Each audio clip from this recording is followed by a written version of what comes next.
guys, we are almost finishing up circles. I know it's a lot, but we just have to end it somewhere so that we can go to the next section. So the first part of this that says warm up, you guys could, well, I'll give you time to do it in class, but if you can get it done before you come, that would be perfect. So this is the part we start with the segments, and also we're going to be talking about the angles that is being created by those segments. So the first one we're going to go over right now says if a line is tangent, and by now you know what tangent is. If not, then search it up so that you know what it is.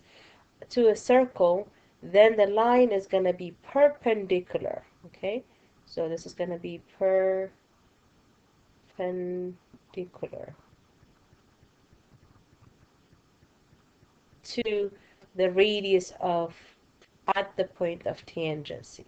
So what it means is this line here that is given to be AB or APB, well, this line is tangent, and if I drew the radius, it is going to create a 90-degree angle here. So this is always going to be true. AB, which is the tangent line, is always going to be perpendicular to OP. So it doesn't have to be given to you that they are 90. So in this case, for example, says BA is tangent to C, to angle C. What is the length of the radius of CA? So a minute you know this is tangent and CB is the radius, then you should know this is going to be a 90-degree triangle angle, which creates a 90-degree triangle. And the question is, what is the measure of the radius? So it's given here that CA, that means the length from here to here, is given to be 25. Okay, which makes, since it's opposite to the 90-degree, 25 is going to be the hypotenuse, X is going to be one of the leg, and 20 is going to be the other leg.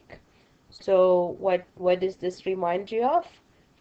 Very good. Pythagorean theorem, right? Any right triangle, if you're looking for, if two legs are given, if you're looking for the third side, you can always use Pythagorean theorem, which is a squared plus b squared equals to c squared. So in this case, the important thing is that 25 is my c. Okay, and x squared is what I'm looking for, plus 20 squared. Then you guys can solve it and find the length of what is what is the radius, which is CB. Okay, so that's what you guys can do.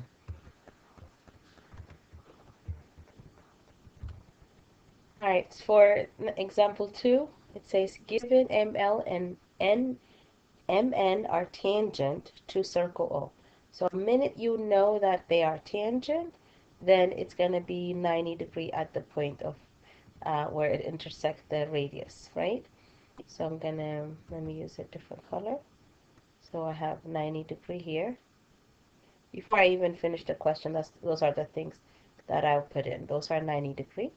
And what is the value of x? So this is what I'm looking for. And as you can see that OLMN is a four-sided figure. And from our polygon lesson, we know four-sided figures always have a kind of degree measure, 360, right? So all you have to do is 117 plus 90 plus 90 plus x has to add up to, oh, sorry, 360.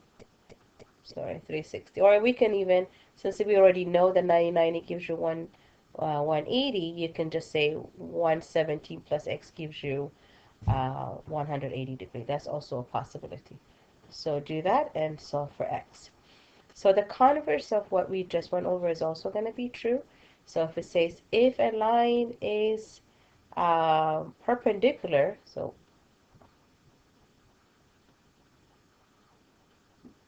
to the radius, then the line is going to be tangent. So even if they didn't tell us it is tangent, but we know that it is 90-degree angle, then it is going to be perpendicular. But then the line is going to be tangent. So and this is the way they're going to ask you. It says, is ML tangent to to circle N? So to determine that if it is tangent, I don't know if it is, but if it is tangent, this needs to be 90. That means it needs to satisfy 7 squared plus 24 squared has to equal to 25 squared.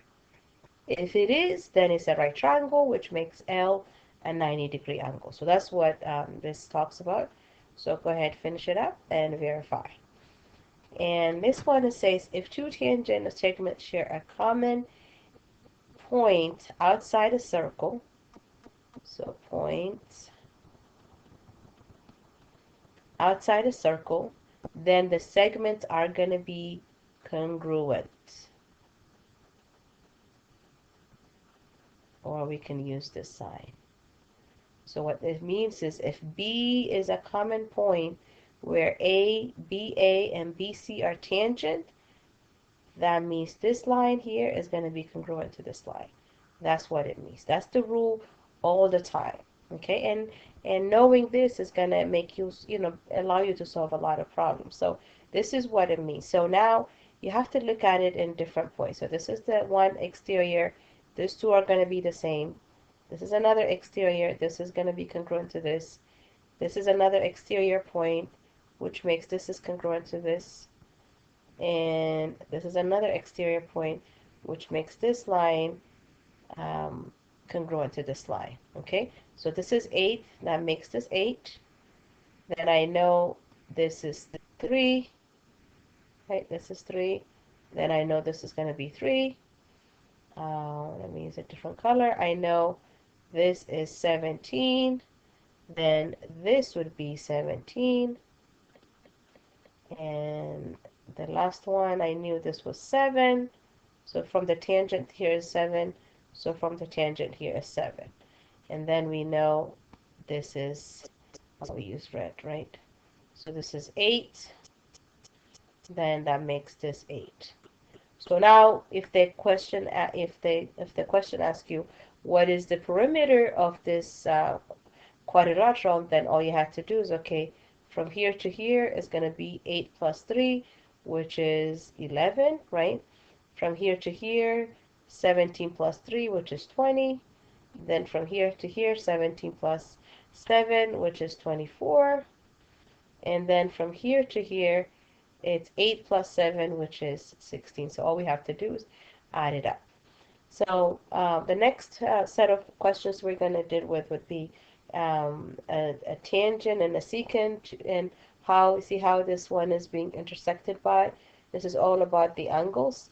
So this is angle 2 is being created by two tangent lines. Angle 1 is being created by a secant line and a tangent line. And angle 3 is being created by two secant lines. And then there's a formula that we have to follow to solve for this problem. Okay. All right. Next page is this one. So we gotta follow the formula that follows it. So I think I should. So it's kind of. And let's go through what we have to do with this one. All right. So in this part, I'm kind of confused. This thing overlapped them. One thing I make a mistake. 8 plus 7 is 15, not 16.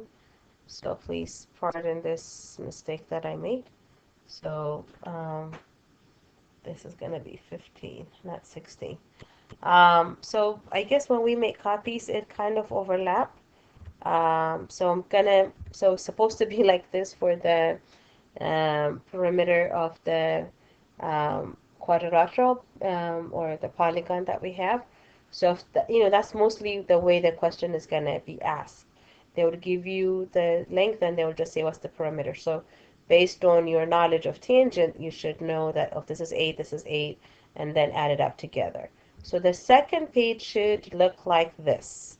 That I think it kind of overlap, and then it's just that's why the formulas are not there. So you won't be able to do the examples without this formula. So This is when we have the secant, two secant, or two tangent, or a secant and tangent intersect outside of a circle, it kind of creates an angle. So in this case, as you guys can see, it creates angle 2, angle 1, and angle 3.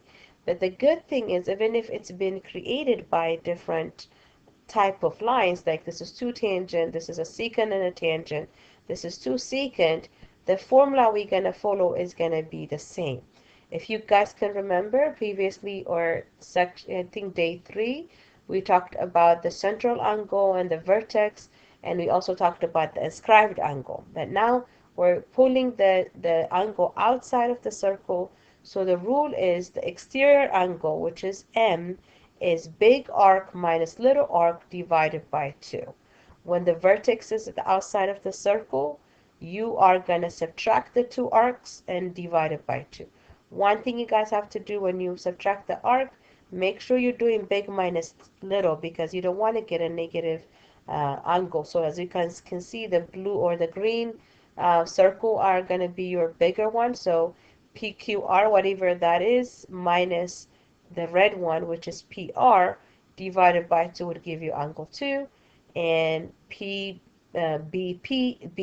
sorry, minus AC divided by 2 gives you angle 1, XY, arc XY divided by WZ will give you the measurement of angle 3. So we are going to do example 1. So see, this is the one that overlaps and you guys were not able to see it, but just go ahead and write down the formulas, and if you have to pause the video to get the formulas, please go ahead and do that. So just to do example 1, so in this case, ST is given to be 128.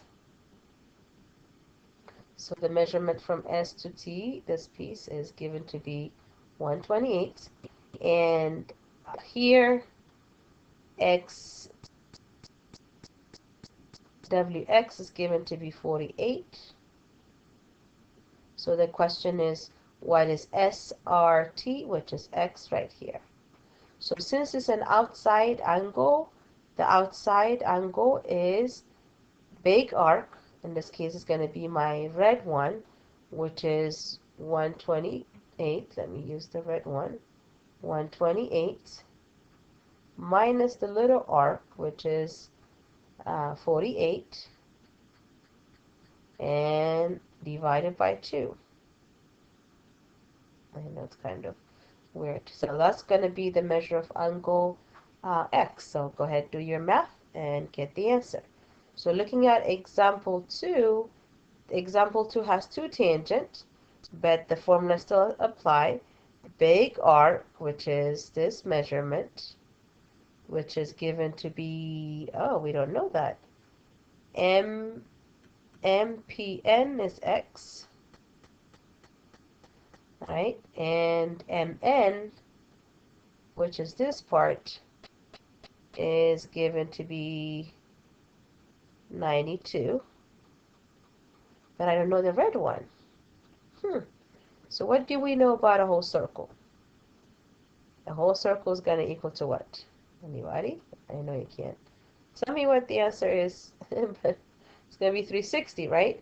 So if I take out 360 minus the blue one, which is 92, I would get the red answer, right? So that's going to be, because it's two tangent that I have. So 360 is the whole circle. So 360 minus 92 is going to give me the measurement of the red one. So which gives you 268. Okay. So that's going to be your big arc. So the formula to solve for X is big arc, which is X. No, X is going to equal to big arc, which is 268, minus little arc, which is the blue one, which is 92, divided by 2. And that's what you guys have to do to find it. Alright, so you should be able to do number 3. The same thing applies.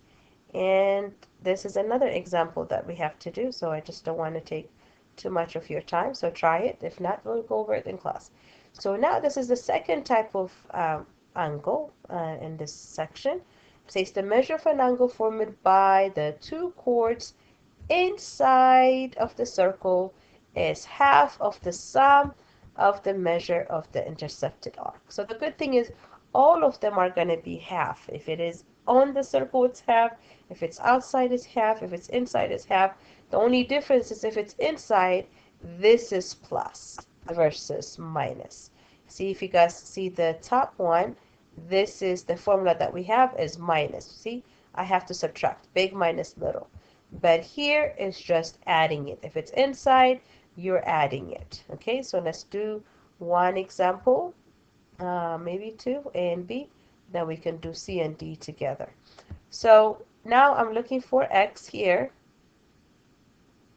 So X is the interior angle. And we know the two arcs measurement, which is 80 plus 40 divided by 2. That's what we have to do.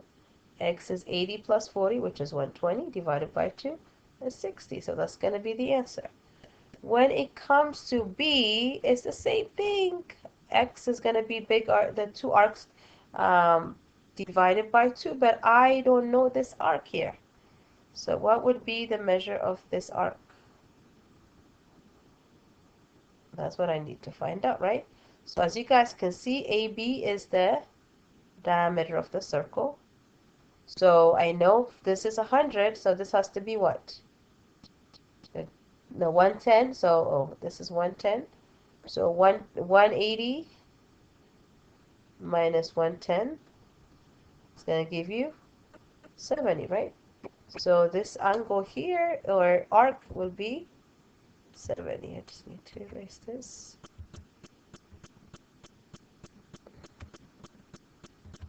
This is going to be 70. And this is 30. So X is going to be 1/2 of 70 plus 30 divided by 2. And that's what we got to do. And you guys can go ahead and do C and D. Like you're probably going to say, oh, how are we going to do D? It's the same concept. The middle angle, which is 53, is the sum of 10x minus 14 plus 3x plus 3 divided by 2. So go ahead, add it up, divide it by 2, and you guys can find it. And we will go over it in class more so that you guys can understand it a little bit more. Please, please, please watch this video over again if you guys don't understand it. Make sure you go through the formulas that I just went over. There's no way you guys can do good on this test unless you know these formulas. Find a way to memorize them. Do all the practice I gave you. I know I posted the already filled in practice tests, practice worksheets, but copying and giving it to me is not going to help you. Do it, check your answers, come with your question so that you guys can do well. So this is the beginning of fourth quarter grade, so I hope you guys will really buckle up and do what you need to do to get this quarter with a good to finish this quarter with a good grade. Right, I'll see you guys in class. Bye. Take care.